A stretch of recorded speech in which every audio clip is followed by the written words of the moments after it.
O Lord God, helper of those who seek you, I see you in the garden of paradise, and I do not know what I see, because I see nothing visible.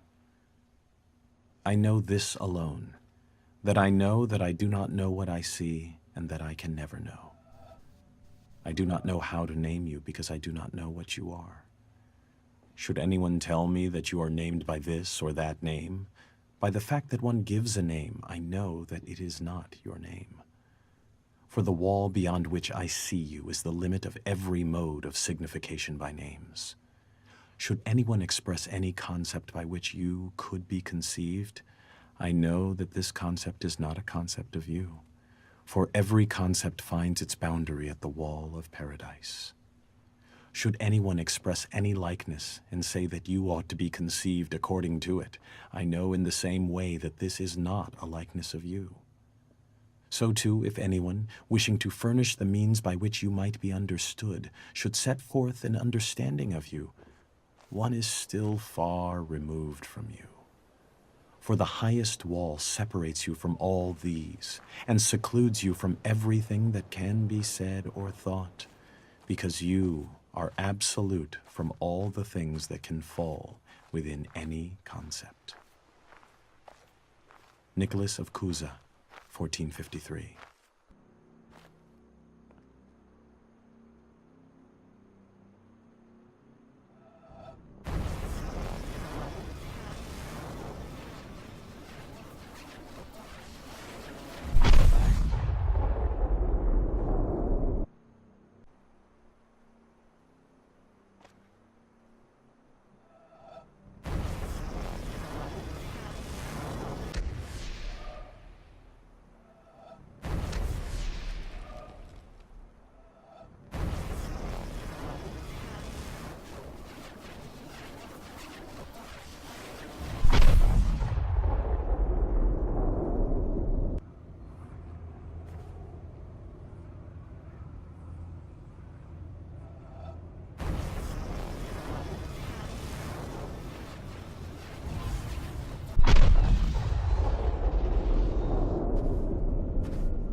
In a sense, what modern physics is to the history of Western thought, Zen is to the development of the Eastern worldview, the ultimate refinement of more than 2,000 years of incisive debate, discussion, and critical development.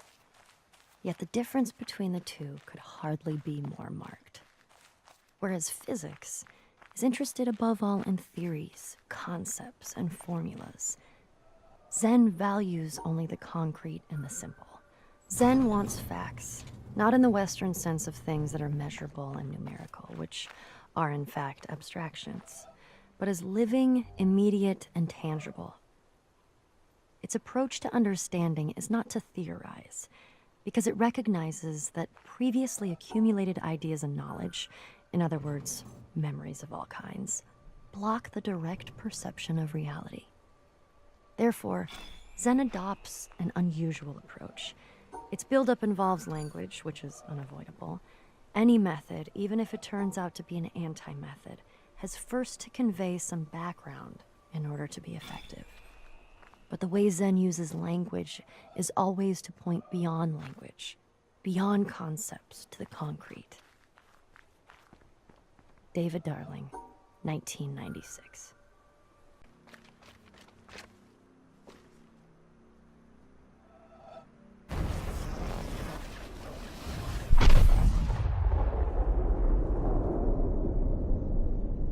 Supposing there was someone in the second boat, then the occupant of the first would shout to him to keep clear, and if the other did not hear the first time, nor even when called 3 times, bad language would inevitably follow. In the first case, there was no anger.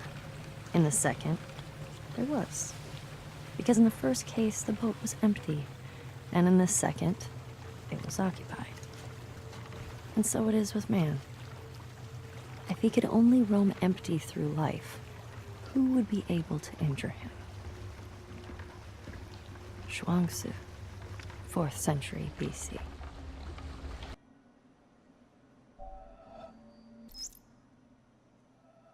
Oh, my God. How does it happen in this poor old world? That thou art so great, and yet nobody finds thee. That thou callest so loudly, and nobody hears thee. That thou art so near, and nobody feels thee. That thou givest thyself to everybody, and nobody knows thy name. Men flee from thee, and say they cannot find thee. They turn their backs, and say they cannot see thee. They stop their ears, and say they cannot hear thee. Hans Denk, circa 1520.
Look at that.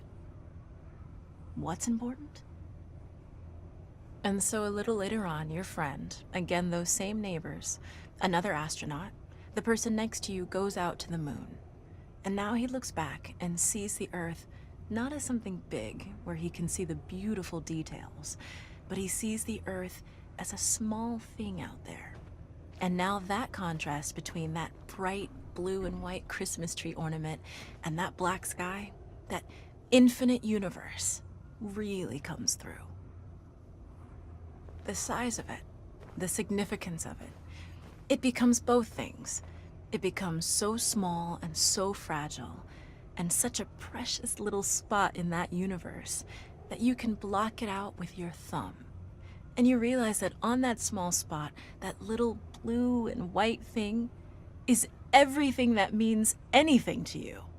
All of history and music and poetry and art and war and death and birth and love, tears, joy, games, all of it is on that little spot out there that you can cover with your thumb.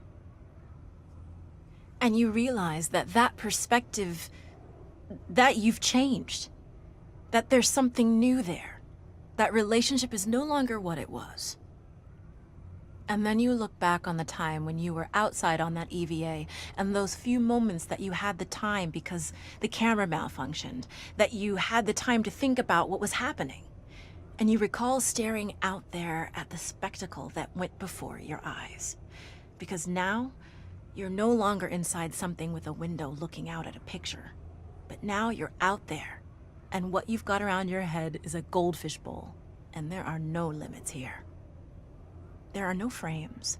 There are no boundaries. You're really out there, over it, floating, going 25,000 miles per hour, ripping through space, a vacuum, and there's not a sound. There's a silence, the depth of which you've never experienced before.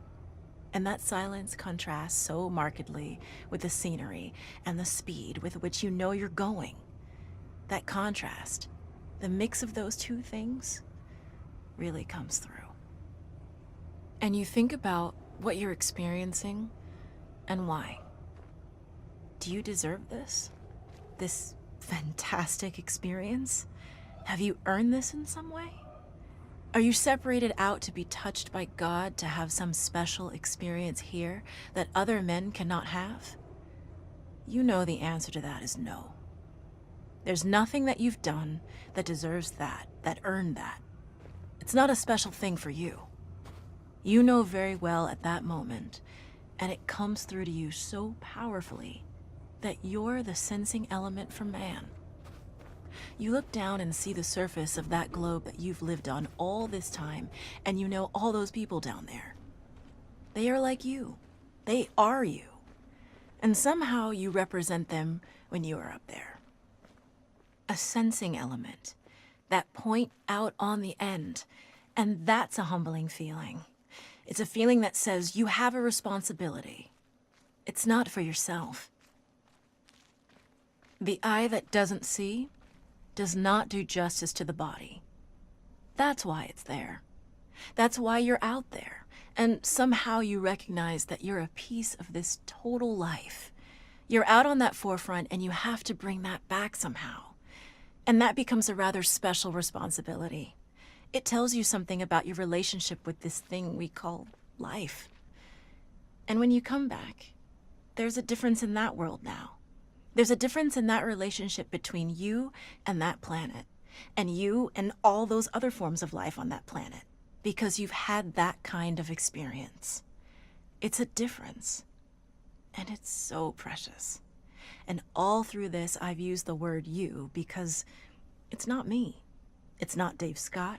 It's not Dick Gordon, Pete Conrad, John Glenn. It's you.